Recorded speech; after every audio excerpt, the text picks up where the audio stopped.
To the ancient Egyptians, the deep blue of Lapis Lazuli carried the power of the gods themselves. But how did they use this sky stone in their jewelry to ward off evil and ensure eternal life? Let's now look at the hidden language of the Nile's most precious jewels.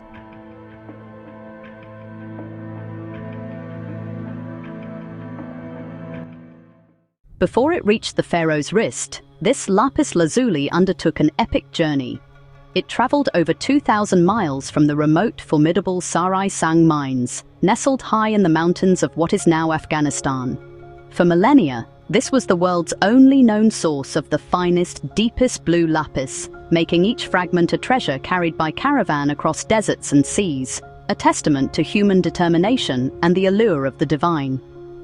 Upon its arrival in the workshops of the Nile, the Egyptians called it Kesbed. The name itself held a sense of reverence, a whisper of something sacred. To them, it wasn't just a color.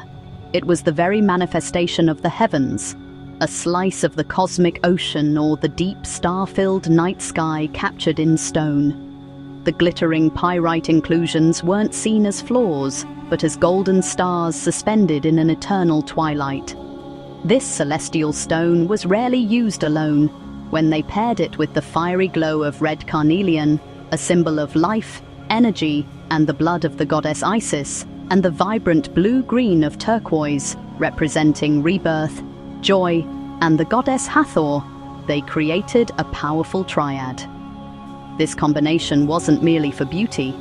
It was a profound statement of belief, a carefully constructed palette of divine forces. By assembling these three stones, they weren't just making jewelry, they were creating a map of the universe and a guide for the soul's journey through the afterlife. Each piece became a potent amulet, a microcosm of the cosmic cycle, the sun's daily death and rebirth, the promise of eternal life, and the protective embrace of the gods. They were crafting eternity itself, one stone at a time. Among the breathtaking treasures discovered in Tutankhamun's tomb, some objects resonate with a power that transcends their material value. This scarab bracelet is one such masterpiece. It's a symphony of precious materials and profound symbolism, designed not just for a king, but for a god in waiting. Let's take a closer look at this extraordinary piece of funerary jewelry, a testament to the artistry and beliefs of a civilization obsessed with eternity. At its heart is a massive, perfectly carved scarab of the finest lapis lazuli.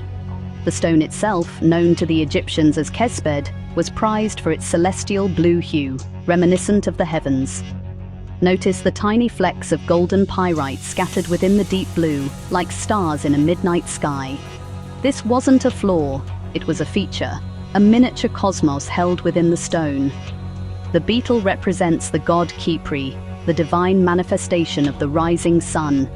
Every morning, the ancient Egyptians witnessed the scarab beetle rolling a ball of dung across the sand, and in this humble act, they saw a powerful metaphor.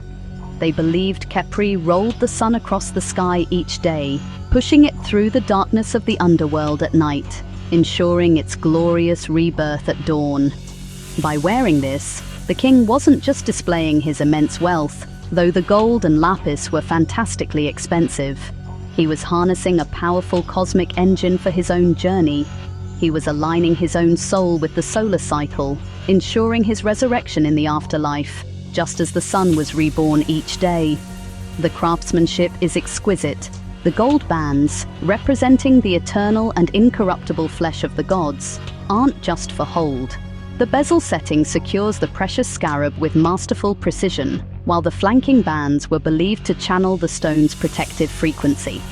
This divine energy was thought to flow directly into his pulse, a constant, tangible connection to the promise of rebirth. So was King Tut's scarab bracelet merely jewelry, or a message meant to last for eternity? The Egyptians believed stones had a language, and lapis lazuli was one of their most powerful ways to speak. By understanding the scarab, we've learned one of its most powerful words: protection. A silent message carried across thousands of years, still speaking to us today. Thank you for joining me on this journey. The mystery doesn't end here. Follow natural wonders for more hidden secrets, ancient symbols, and the stories written in stone.